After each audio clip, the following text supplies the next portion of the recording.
ஓம் சாந்தி. என்று அறிவோமா ஆன்மீகம் பகுதியில் மகிழ்ச்சி இல்லாமல் இருப்பதற்கான காரணமும் அதற்கான தீர்வும் என்கிற தலைப்பை பற்றி பார்க்கலாம். பொதுவாக நமது வாழ்க்கையில் பிரச்சனைகளை சந்திக்கும் போது ஒன்று நாம் அதற்கு பதிலளிக்கிறோம், இல்லை என்றால் எதிர்வினை ஆற்றுகிறோம். பிரச்சனைகளை கண்டவுடன் ஏன், என்ன, எப்படி, எப்பொழுது போன்ற கேள்விகளை எழுப்புபவர் அதிகமான குழப்பத்திற்குள் சென்று விடுகிறார். அவர்தான் எதிர்வினையாற்றுகிறார். மனநிறைவுடன் இருப்பவர்கள் பிரச்சனைகளை கண்டு குழப்பமடைவது இல்லை. அவர்களுடைய முகம் எப்பொழுதும் போல் மலர்ந்தே இருக்கும். அவர்களுடைய மனம் அமைதியுடன் இருப்பதனால் சுலபமாக பிரச்சனைக்கான தீர்வை கண்டறிகின்றார். அதாவது பிரச்சனைக்கு பதிலளிக்கிறார். அமைதி, அன்பு, ஆனந்தம், ஞானம் இவற்றால் நிறைந்திருப்பவர்கள் மனநிறைவுடன் இருப்பதனால் ஒரு பொழுதும் குழப்பம் அடைந்து ஏன், எதற்கு, எப்படி, எப்பொழுது போன்ற கேள்விகளை எழுப்ப மாட்டார்கள். மனநிறைவுடன் இருப்பவர்களுடைய ஆளுமைத்தன்மை பிறரை ஈர்க்கிறது.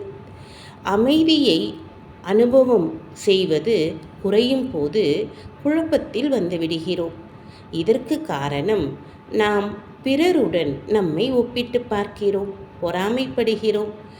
அதனால் நமது வாழ்க்கையில் மனநிறைவு இருப்பது இல்லை. மகிழ்ச்சியுடன் இருப்பதற்கு தான் மனித வாழ்க்கை. அதாவது நமது வாழ்க்கையின் அடித்தளமே மகிழ்ச்சிதான்.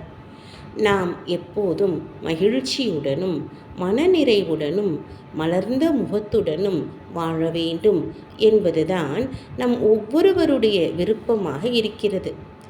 நாம் பல வழிகளிலும் மகிழ்ச்சியை தேடி குறுகிய கால மகிழ்ச்சியை அனுபவம் செய்கிறோம்.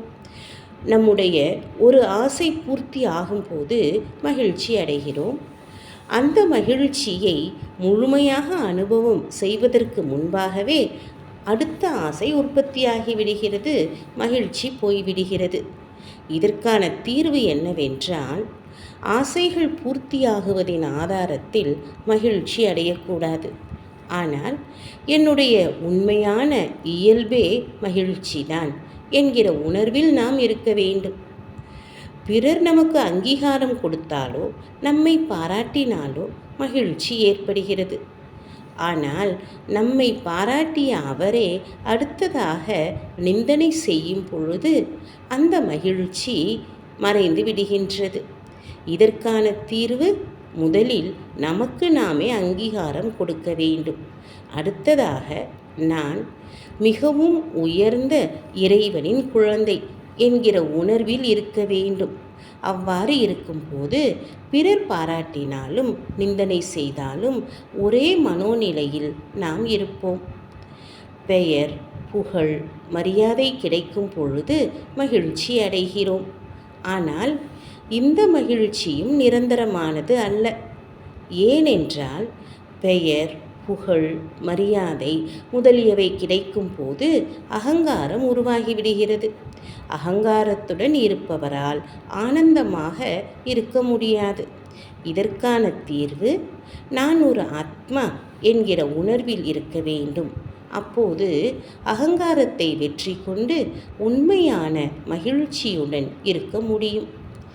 என்ன ஆகுமோ தெரியவில்லை, நடக்குமா நடக்காதா தெரியவில்லை போன்ற நமது பலகீனமான எண்ணங்கள் மகிழ்ச்சியை அனுபவம் செய்வதில் தடையாக நிற்கின்றன. இதற்கு மனதில் நேர்மறையான எண்ணங்களை உருவாக்க வேண்டும். நம்பிக்கை உடையவர்களாக ஆக வேண்டும்.